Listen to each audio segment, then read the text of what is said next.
코로나19로 인해서 어느 때보다도 내 신앙생활과 영성을 관리해야 될 때가 되지 않았나 생각을 합니다.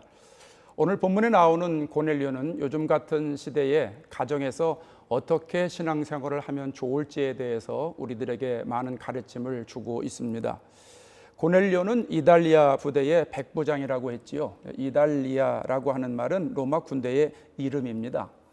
우리나라 부대에도 각각 이름이 있지 않습니까? 전진부대, 또 백마부대, 을지부대 이런 이름이 있듯이 로마의 부대에도 이달리아라고는 부대가 있었다는 겁니다. 거기에 백부장인데 이 백부장은 100명의 군사를 두고 있는 군대 지휘관을 말합니다. 고넬료는 식민지 지역에 파견 나와 살면서 회심해서 하나님을 섬기는 사람으로 살고 있는 것입니다. 그런데 고넬료는 이방 땅에서 살아가면서 경건한 신앙생활을 했다는 거예요. 근데 어떻게 경건한 신앙생활을 했는지, 그 경건한 신앙생활을 하나님이 보시고 응답해 주시고 나중에 베드로를 통해서 성령 충만의 역사를 내려주시잖아요. 그것을 통해서 오늘 우리들도 경건한 고넬료 가정처럼 신앙생활하면 좋겠다 하는 생각을 하게 됩니다. 어떻게 하게 됐는지 2절을 중심으로 생각하면서 하나님의 은혜를 나누면서 주의 음성을 듣도록 하겠습니다. 첫 번째로 고넬료 가정은 하나님을 경외하는 가정이었다는 겁니다. 자, 2절을 한번 보실까요? 2절, 그가 경건하여, 한 목소리로 읽겠습니다. 그가 경건하여 온 집안과 더불어 하나님을 경외하며. 아멘. 경외라고 하는 말의 원어는 존경하다, 두려워하다라는 뜻이 있어요. 그러니까 존경하는 마음으로 하나님을 두려워하는 것을 말합니다. 이게 참 표현이 어렵습니다. 이해하는 게 쉽지 않습니다. 조금 쉬운 말로 표현을 하면 하나님을 아주 진실한 마음으로 섬기는 것, 그걸 말하는 것이죠. 나는 교회 다니는 사람이야, 나는 예수 믿어, 또 하나님을 찬양해, 이 정도 수준이 아닌 겁니다. 이걸 뛰어넘어서 철저하게 내가 하나님의 말씀 중심으로 살아가는 것을 말하는 것입니다. 하나님 말씀이라면 절대적으로 믿고 그대로 따라가는 것. 하나님 말씀에 권세가 있잖아요. 그래서 하나님을 두려워하는 마음으로, 떨리는 마음으로 섬기는 것을 경외한다라고 말합니다. 경외라고 하는 말이 성경에 처음으로 등장한 것은 창세기 22장입니다. 하나님이 아브라함에게 내 독자 아들 이삭을 번제로 드리라 말씀하시잖아요. 그때 아브라함이 하나님의 말씀에 순종해서 그 다음 날 아침에 이제 떠납니다. 모리아 땅에 도착하지요. 그래서 아브라함이 제단을 쌓습니다. 나무를 벌려놓고 이삭을 결박을 합니다. 그 뒤에 칼을 가지고 내려치려고 할 때 하늘에서 급한 음성이 듭니다. 아브라함아, 아브라함아. 하나님의 음성입니다. 그리고 이렇게 말씀을 하십니다. 창세기 22장 12절을 한번 보시겠어요? 자, 사자가 이르되, 읽어보십시다. 사자가 이르되 그 아이에게 내 손을 대지 마라. 그에게 아무 일도 하지 마라. 내가 내 아들 내 독자까지도 내게 아끼지 아니하였으니 내가 이제야 내가 하나님을 경외하는 줄을 아노라. 아멘. 내 독자라도 아끼지 아니하였으니, 이 말이 무슨 말이에요? 내가 내 말에 순종했으니, 이 말입니다. 아브라함이 하나님의 말씀을 순종하는 모습을 보시고 하나님께서 네가 나를 경외하는 줄로 알았다, 이렇게 말씀하시는 거예요. 그러니까 하나님을 경외한다라고 하는 말은 두렵고 떨리는 마음을 가지고 하나님 말씀을 절대적으로 생각하는 거예요. 그리고 하나님의 말씀에 내가 순종하면서 하나님을 최상으로 섬기는 것, 그걸 말하는 것입니다. 고넬료가 이 마음 자세를 가지고 하나님을 섬겼다는 거예요. 고넬료가 환상 중에 천사로부터 말씀을 듣잖아요. 천사가 떠나니까 아브라함처럼 고넬료가 즉시 행동으로 옮깁니다. 그래서 하인 2사람 또 경건한 병사 1사람을 불러가지고 사실을 이야기하면서 베드로를 데리고 오라고 그러잖아요. 그리고 요바로 보냅니다.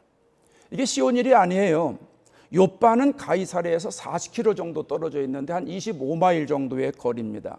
우리 교회에서 저 세리토스까지 정도, 그 정도 거리인데요. 걸어서 8시간 걸려요. 당시에는 교통수단이 없으니까 걸어 다녀야 되지 않겠습니까? 더군다나 요바는 유대인들이 모여 사는 동네입니다. 당시의 유대인들은 이방인들을 상대하지 않았잖아요. 근데 이걸 로마 군인이 알잖아요. 백부장이 알잖아요. 고넬료는 이걸 알면서도 사람을 보내는 거예요. 왜냐하면 하나님의 말씀에 절대권을 자기가 인정을 하니까. 그러니까 고넬료가 얼마나 하나님의 말씀에 순종하면서 하나님을 경외하는 신앙생활을 했는지 알 수 있는 부분이지요. 여러분, 고넬료가 하나님을 경외하는 모습은 가족을 통해서도 드러납니다. 오늘 본문에 온 집안과 더불어 하나님을 경외했다, 이렇게 말씀을 합니다. 온 집안과 더불어. 혼자 하나님을 경외한 것이 아니에요. 혼자 예수를 잘 믿는 게 아니에요. 온 집안과 더불어. 자기 아내, 또 아들이 있겠죠, 딸이 있겠죠, 또 비서들이 있지 않겠어요? 백부장이니까. 또 하인들이 있지 않았겠습니까? 그 사람들 다 함께 하나님을 경외하는 생활을 했다는 거예요. 고넬료의 경건한 신앙생활, 가족에게 전부 인정받았다고 하는 뜻일 겁니다. 22절에 가면 하인들이 베드로의 집에 가서 하는 말을 여러분 잠깐 보세요. 자, 22절 한번 보시겠어요? 뭐라고 그래요? 백부장 고넬료는 의인이요 하나님을 경외하는 사람이라 유대 온 족속이 칭찬하더니, 이 지금 하인들이 베드로 앞에 가서 하는 말입니다. 우리 주인님은요 믿음으로 사는 사람이에요. 우리 주인님은요 하나님을 경외하는 사람이에요. 우리 주인님은요 하나님의 말씀에 무릎 꿇는 사람이에요. 그래서 유대 사람들에게 존경받고 있는 사람이에요. 고넬료가 얼마나 진실하게 하나님을 섬기며 경외했는지 하인들이 다 인정합니다. 고넬료의 경건 신앙생활이 말로 드러난 것이죠. 삶으로 드러난 것이죠. 인격에서 다 드러난 것입니다. 사실 혼자서 하나님을 경외하는 것은 쉬울 수도 있어요. 혼자 예수 잘 믿는 것 쉬울 수 있지요. 남편 혼자 예수를 잘 믿든지, 또 그런 사람들이 있잖아요. 남편 혼자 예수를 잘 믿는 가정도 있고, 또 아내 혼자 예수를 잘 믿는 가정도 있고, 또 부모들이 예수를 잘 믿는 가정도 있고, 또 자녀들만 예수 잘 믿는 가정이 있어요. 혼자서는 얼마든지 잘할 수 있어요. 근데 고넬료는 혼자서 하나님을 경외한 것이 아니라 온 집안과 함께 하나님을 경외한 거예요. 하나님을 경외하는 가정을 꾸렸다고 하는 말씀입니다. 우리가 신앙생활하면서 믿음이 좋다는 말을 자주 하지 않습니까? 믿음이 좋다. 아유, 저 사람 참 믿음이 좋아. 저 집사님은 정말 믿음이 좋아. 여러분, 믿음이 좋다는 말이 뭐예요? 교회 열심히 다니는 것을 의미하는 것은 아닌 것을 우리가 알잖아요. 믿음이 좋다는 말은 뭐예요? 하나님 말씀을 철저하게 따르는 사람이죠. 말씀대로 살아가는 사람, 말씀에 순종하는 사람을 우리는 믿음이 좋다라고 말합니다. 그렇다면 교회는 열심히 다니는데 말씀을 따라 살지 않으면 어떻게 되는 거예요? 믿음이 좋은 거예요? 아니요, 그건 믿음이 없는 거예요. 나만 예수를 잘 믿는 것은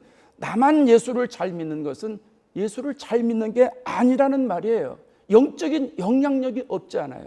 그러니까 그건 예수를 잘 믿는 게 아니라는 말이에요. 누룩이 퍼지듯이 사랑이 드러나잖아요. 사랑은 다른 사람들에게 다 드러나요. 마찬가지로 복음은 영향력을 끼치게 돼 있다는 거예요. 복음은 생명이기 때문에 내 안에 예수님의 생명이 들어오면 그 생명은 빛을 발하게 되어 있는 거예요. 세상의 어둠에 그 생명의 빛이 드러나게 되니까 많은 사람들에게 복음의 영향력이 퍼지는 거예요. 그건 당연한 것 아니겠어요? 하나님을 진실하게 내가 섬기면서 하나님을 경외하는 이런 삶을 살아가면 그 가정에 있는 사람들이 보거든요. 그들에게 영향력이 퍼져지는 거예요. 이건 자연스러운 현상이라는 말씀입니다. 청년 하나가 결혼을 했어요. 신부가 한국에서 왔어요. 근데 교회를 다니지를 않는 친구예요. 참 걱정을 제가 많이 했어요. 우리가 경험했듯이 한국에서 우리가 이제 미국으로 오면 이 미국 문화, 생활 이걸 적응하는 것도 시간이 꽤 오래 걸리잖아요. 더군다나 예수를 안 믿는 사람이니까 뭐 이중고, 삼중고 아니겠어요? 이게 얼마나 힘들고 어렵겠어요. 그래서 은근히 걱정을 했어요. 저 친구가 예수를 잘 믿어야 되는데. 그런데 가만히 보니까 그 남편, 그 청년 그 친구가 믿음이 흔들리지를 않아요. 아주 신실하게 신앙생활을 잘해요. 교회 오려면 한 1시간 정도 떨어져 있는 거리기 때문에 운전을 1시간을 하고 와야 되는데 충성스럽게 해요. 뭐 예배 드리고 가는 그런 수준이 아니고요. 예배 끝나고 교회 담아서 뒷일 정리하고 청소하고 하는 일을 아주 충성스럽게 감당하는 거예요. 그냥 가만히 보니까 아내가 꾸준하게 나와요. 제 기억으로 그 친구가 몸이 아파서 못 나오는 경우 이외에는 거의 교회에 빠진 적이 없는 것 같아요. 나중에 그런 얘기를 하더라고요. 신방을 갔는데 그래요. 목사님, 제 남편이요, 결혼하면서 보니까 신앙생활을 참 꾸준하게 잘해요.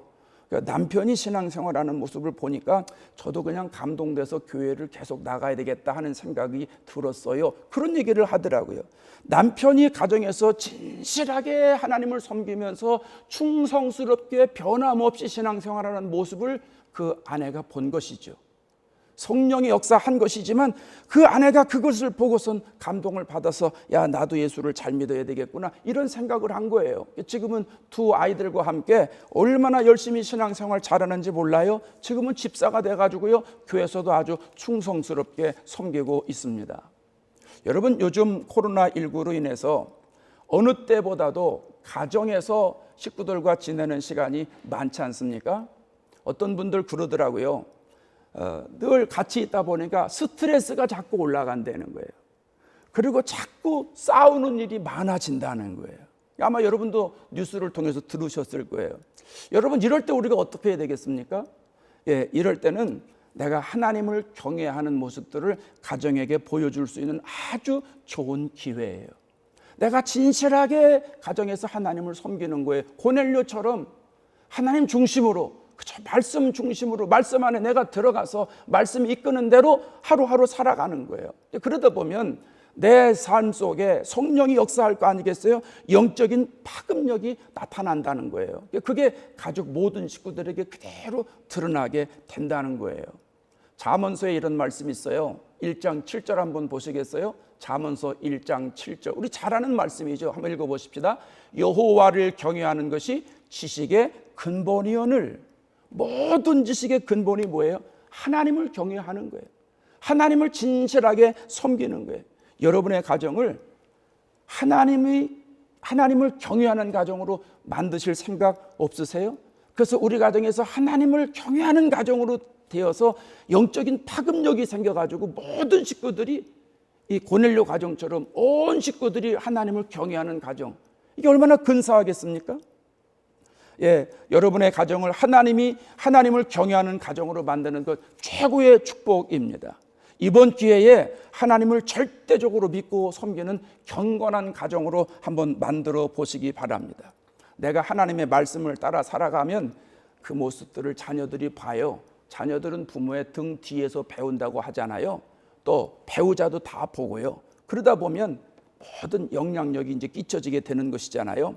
오늘 예배 마치고 가족들 다 모여있는 자리에서 여호수아와 같은 그런 용기를 한번 여러분 발휘해 보세요. 여호수아 24장에 여호수아가 백성들에게 그러잖아요. 24장 15절 한번 볼까요? 자, 큰 소리를 읽어보십시다. 오직 나와 내 집은 여호와를 섬기겠노라. 자, 한번 더 해봐요. 시작. 오직 나와 내 집은 여호와를 섬기겠노라. 오직 나와 내 집은 하나님만 섬기겠노라. 자, 우리 집은 이제 하나님만 섬기는 가정이다. 우리는 하나님을 경건하게 거룩하게 우리는 섬기는 집안이다. 여러분 이렇게 한번 선언해 보시고 고넬료 가정처럼 하나님을 섬기며 경외하는 가정이 되시기를 바랍니다.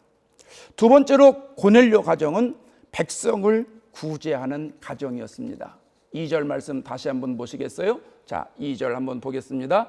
그가 경건하여 온 집안과 더불어 하나님을 경외하며 백성을 많이 구제하고 하나님께 항상 기도하더니. 자, 뭐라고 그랬어요? 첫 번째는 하나님을 경외하는 가정이라고 그랬어요. 자, 두 번째는 뭐예요? 백성을 많이 구제하는 가정이에요. 백성을 많이 구제하는 가정. 구제라고 하는 말의 원어의 뜻은 불쌍히 여기는 걸 말해요. 자비를 베푸는 거 말하고 자선을 베푸는 것을 말합니다. 가난한 사람들에게 선물을 주거나 또 물질적으로 도와주는 것을 말합니다. 이 고넬료는 가난한 사람들을 많이 도와주었다는 거예요. 그리고 자주 도와주었다는 거예요. 사실 고넬료에게 있어서 구제는 쉽지 않은 일이에요. 왜냐하면 고넬료는 지금 유대 사람이 아니잖아요. 이방 사람이에요. 로마 사람이잖아요. 식민지 땅에 백부장의 자격으로 와서 지금 타향살이를 하고 있는 것이거든요. 그렇다면 백부장에게 있어서 일종의 우월감 같은 게 있지 않겠어요? 식민지 사람들의 언어나 관습이나 풍습이나 문화나 심지어 무슨 종교에 이르기까지 은근히 멸시하는 그런 마음이 있지 않겠습니까? 예전에 일본이 우리나라 식민지를 통치할 때 우리나라 말까지 사용하지 못하게 했잖아요. 이름도 일본식으로 바꾸고 이러지 않았습니까? 당시 로마 군대는 엄청난 권세와 권력을 가지고 있었어요. 고넬료는 지휘관이니까 얼마나 자부심이 있겠어요. 얼마나 우월감이 있었겠어요. 그러니까 유대 사람들을 천하게 생각할 수도 있고 하찮게 생각할 수도 있고 은근히 무시할 수도 있지 않았겠어요? 자기가 지배 계층이니까 얼마든지 가능한 일이라고 생각을 합니다. 그런데 고넬료는 그렇지 않았다는 거예요. 그 식민지 백성들을 불쌍히 여겼다는 거예요. 그리고 그들에게 구제를 많이 했다는 거예요. 하나님이 이 모습을 받으시죠. 그래서 4절에 가면 뭐라고 그러냐면 내 기도와 구제가 하나님 앞에 상달되었다는 거예요. 이 고넬료의 구제가 하나님이 기억하신다는 거예요. 여러분, 구제는 하나님이 모른 척하지 않으세요. 하나님이 기억하고 갚아주세요. 우리가 구제의 손을 이렇게 펼치면 하나님께서 움직여 주시는 거예요. 잠언서 18장 17절에 뭐라고 합니까? 한번 읽어볼까요? 가난한 자를 불쌍히 여기는 자는 여호와께 꾸이는 것이니 그 행한 대로 갚아주리라. 구제하는 것은 하나님 앞에 꿔주는 거예요.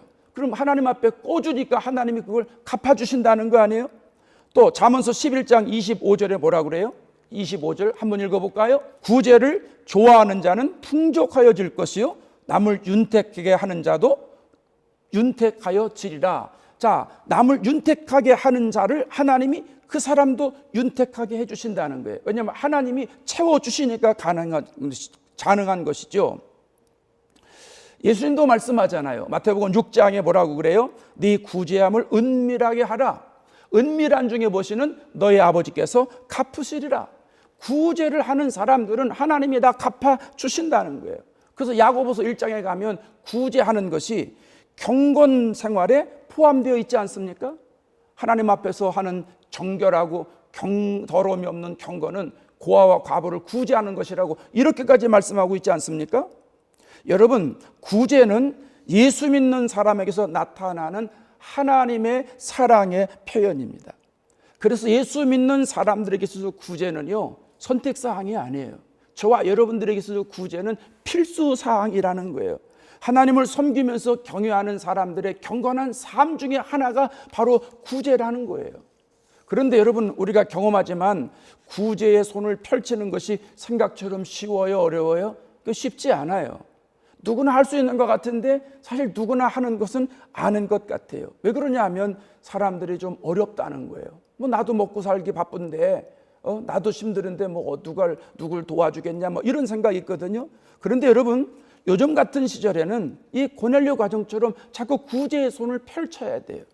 힘들고 어렵지만 오늘 제가 여러분에게 아주 쉽게 누구나 할 수 있는 구제하는 방법을 소개해 드리려고 그래요. 우리 주위에 성도들, 또 여러분 주위에 아는 사람들에게 전화하는 거예요. 이 전화가 구제가 된다는 거예요. 방금 전에 제가 뭐라고 그랬어요? 구제는 어렵고 힘든 사람들을 돕는 거라고 그랬잖아요. 요즘 우리 주위에 경제적으로 어려운 사람도 많지만 마음이 힘들고 어려운 사람이 너무 많아요. 마음이 너무 답답한 사람이 많아요. 그런 어려운 사람들이 얼마나 많은지 몰라요. 스테이 앳 홈이라고 그랬잖아요. 그러니까 밖에 나가는 걸 서로들 자제하지 않습니까? 사람을 만날 수도 없어요. 그냥 밥을 같이 먹을 수도 없고, 파악에 나갈 수도 없고, 비치에 나갈 수도 없고, 산에 올라갈 수도 없고, 어딥니까? 랭캐스터의 파피꽃이 그냥 만발했다는데, 거기 클로즈 돼가지고 거기 갈 수도 없고, 이게 얼마나 답답한 거예요. 요즘 답답하게 지내잖아요.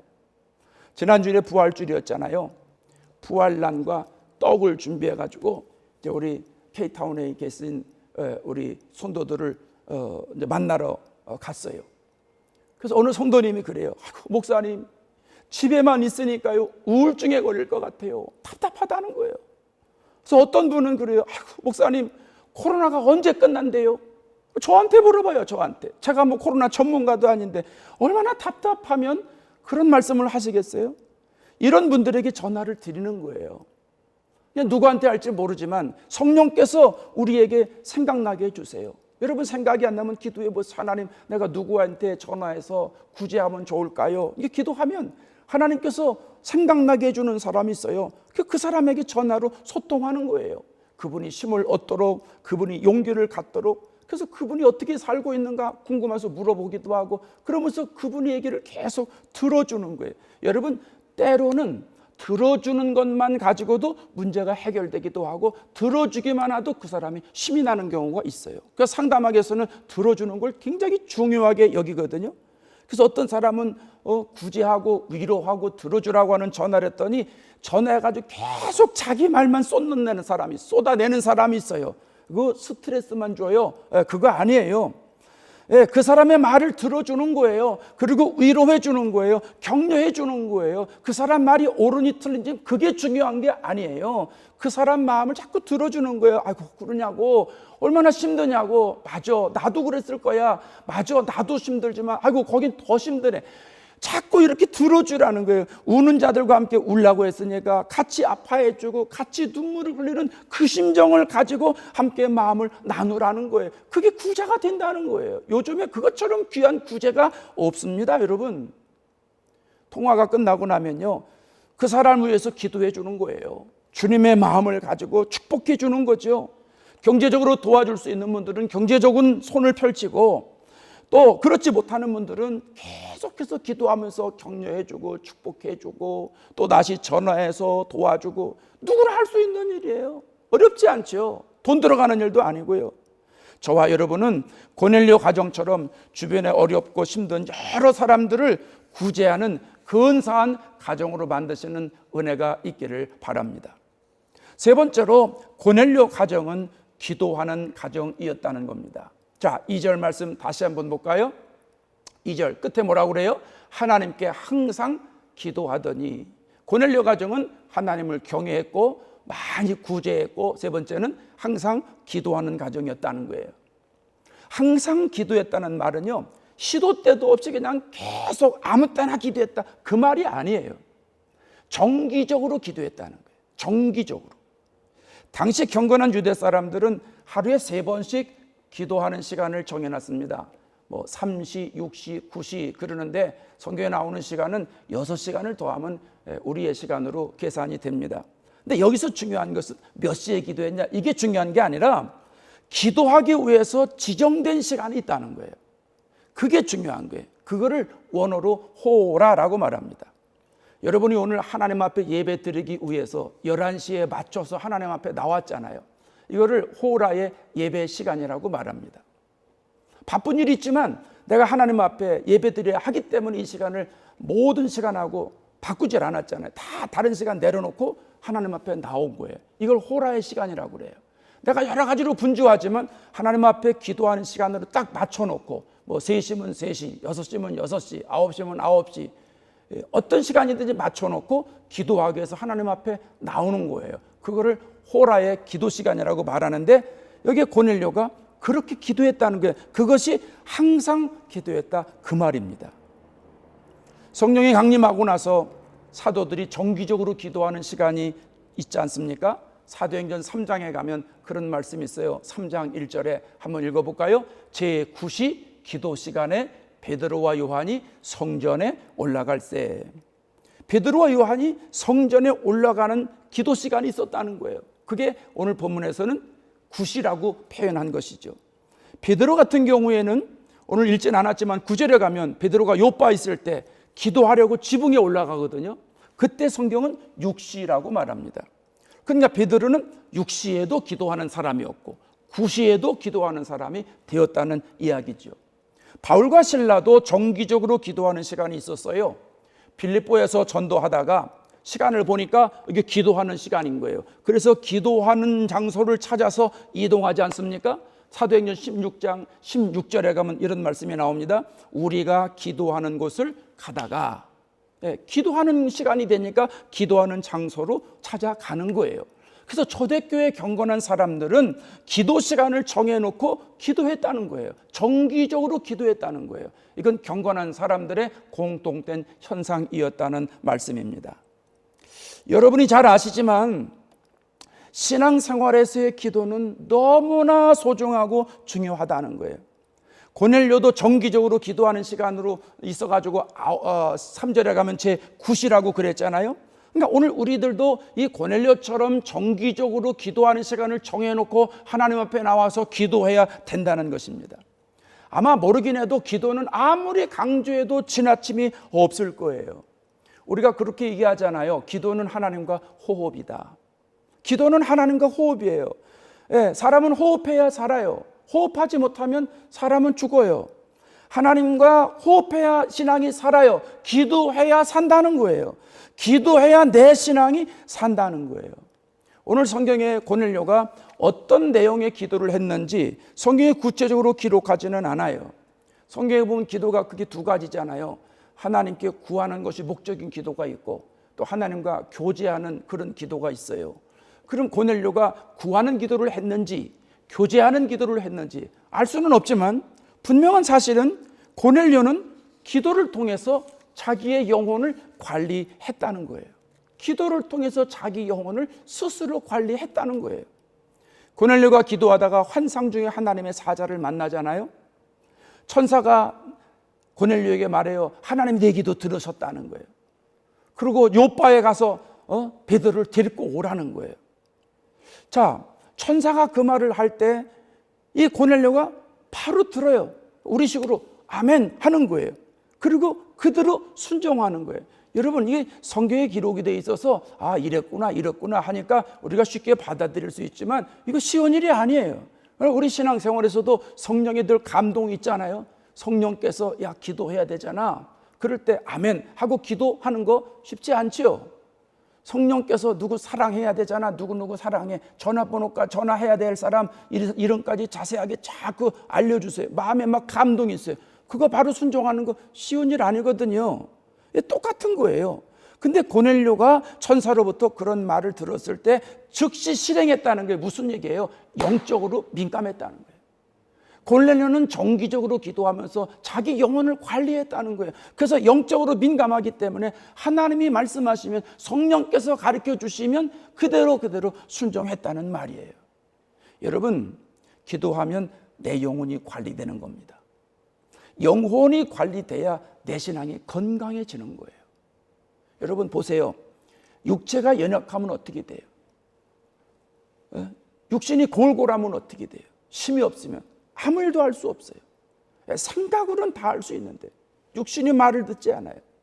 저도 어떨 때 이제 육신을 관리를 안 해가지고 이제 좀 관리를 해야 되겠구나.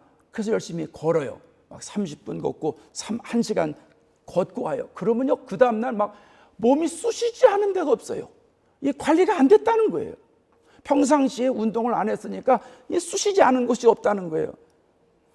영혼이 관리되지 않으면 영적으로 메가리가 없어지는 거예요. 영혼이 관리가 안 되면 영적인 힘이 없어요. 그럼 주님이 나를 사용하실 수가 없어요. 주님의 능력이 나에게 나타나지 않아서 내가 예수 믿지 않는 사람과 다르게 살아갈 수가 없어요. 죄를 이길 수 있는 능력이 없어지는 거예요. 그러고선 예배를 드리면 예배 시간이 은혜가 없지요. 지루해요. 그래서 그냥 이 생각도 해야겠다 저 생각도 했다가 막 산만하고요. 성령께서 마음의 생각을 막 넣어주셔도 그대로 따라갈 수 있는 영적인 파워가 없는 거예요. 기도를 좀 오랜만에 했다고 그러면 오늘은 좀 많이 한 것 같아요. 그리고 시간 보면 3분밖에 안 지난 거예요.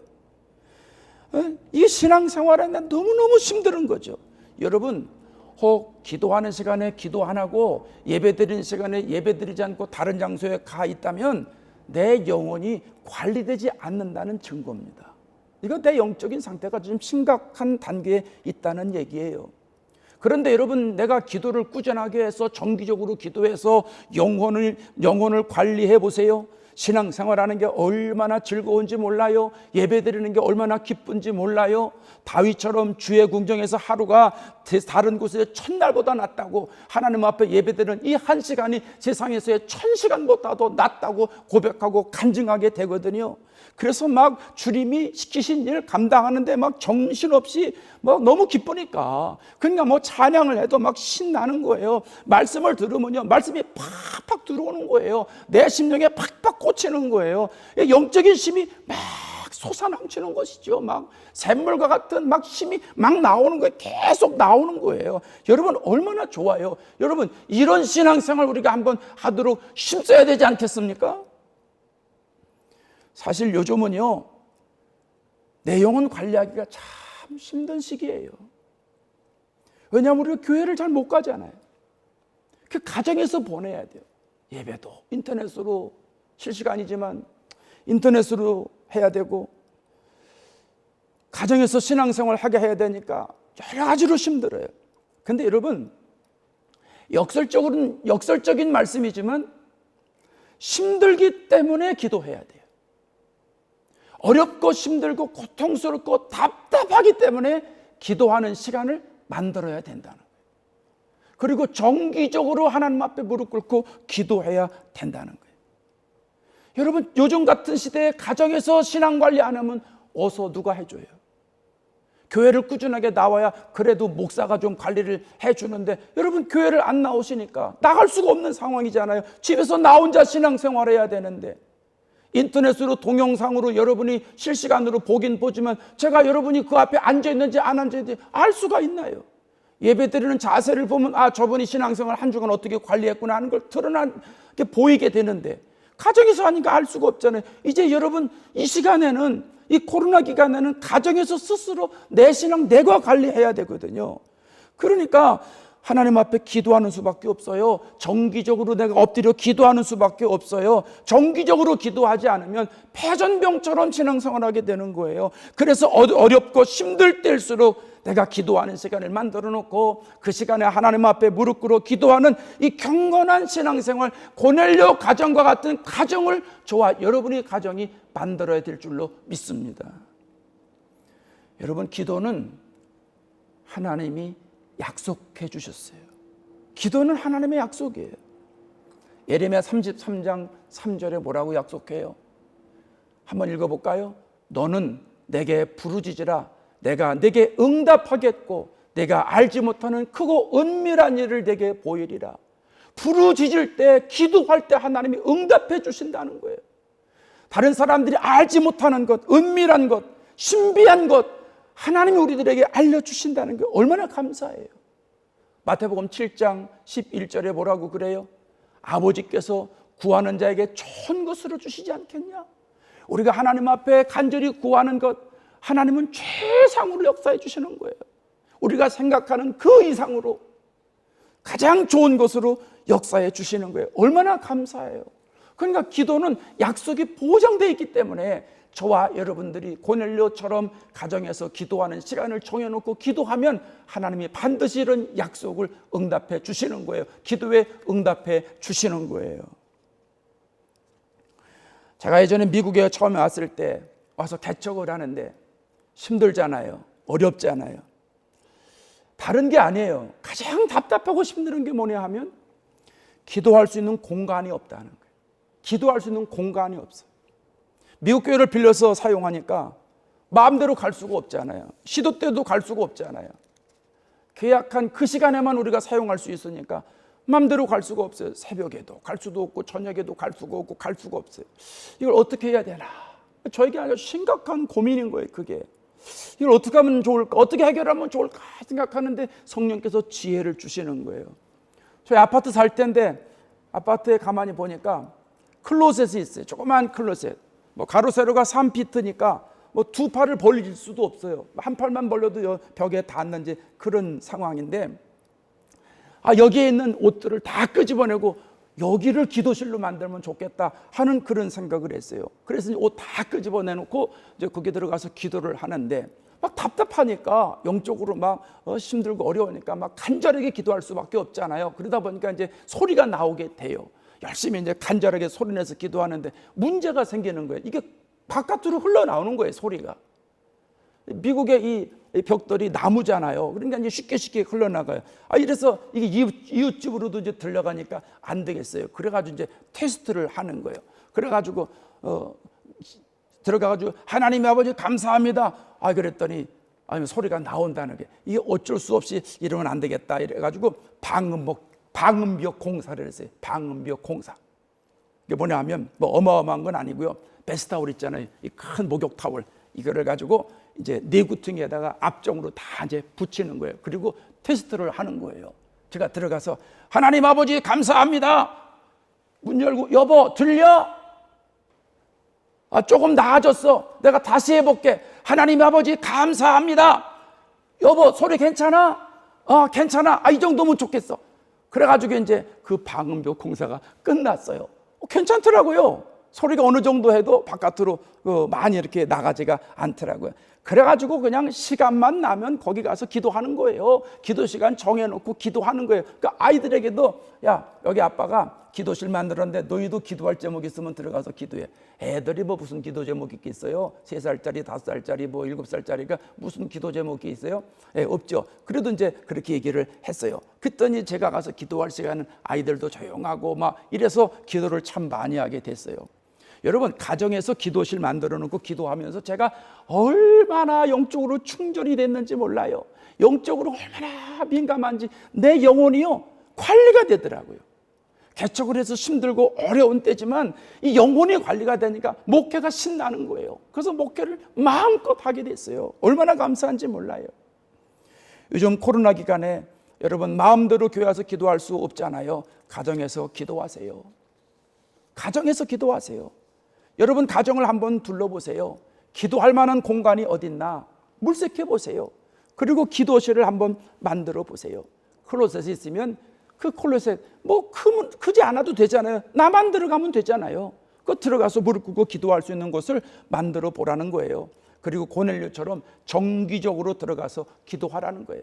하루에 한 번도 괜찮아요. 뭐 많이 해야 좋은 거 아니에요. 한 번 하다 보면 2번 하고 2번 하다 보면 3번 하고 나중에 돼요. 근데 한 번부터 하는 거예요. 천리김도 한 걸음부터니까 한 번이라도 만들어 놓으세요. 그리고 여러분이 열심히 가서 기도하시기 바랍니다. 영적으로 민감해져요. 여러분의 기도를 하나님이 응답해 주시는 거예요. 여러분의 영혼 관리가 되는 거예요. 여러분의 영혼 관리가 되면 하나님의 음성 듣는데 아주 예민하기 때문에 말씀에 순종하는 게 쉬워지는 거예요. 하나님의 역사를 경험하게 되는 거예요. 이게 얼마나 근사한 일이겠습니까? 사랑하는 여러분, 어느 때보다도 힘들고 어려운 시기를 저와 여러분이 살아가고 있습니다. 이럴 때 가정이 중요하잖아요. 가정은 여러분 버팀목이 될 수 있어요. 어떤 가정이 되기를 원하고 계세요? 고넬료 가정처럼 하나님을 경외하는 가정이 되면 좋지 않겠습니까? 거룩한 두려움을 가지고 우리 가정에서부터 하나님을 진실되게 섬기는 거예요. 하나님 말씀을 최고로 두고 하나님 말씀에 내가 무릎을 꿇고 하나님 말씀 앞세워서 말씀이라면 뭐 이해가 되든 안 되든 하나님 말씀이기 때문에 순종하고 나아가는 거예요. 고넬료 가정처럼 백성을 많이 구제하는 가정이 되면 좋지 않겠습니까? 경제적으로 구제할 사람은 경제적으로 구제하고 또 그렇지 못한 사람들은 오늘 말씀처럼 전화를 통해서 우리 주위에 힘들고 어려워하는 사람들 그들을 위로하고 격려하고 하나님 앞에 간절히 기도하면서 그들을 축복해주고 얼마나 좋은 가정이 되겠습니까? 또 고넬료 가정처럼 항상 기도하는 가정으로 만들어야 되지 않겠습니까? 시간을 정해놓고 기도하는 장소를 만들어 놓고 정기적으로 가서 기도하는 거예요.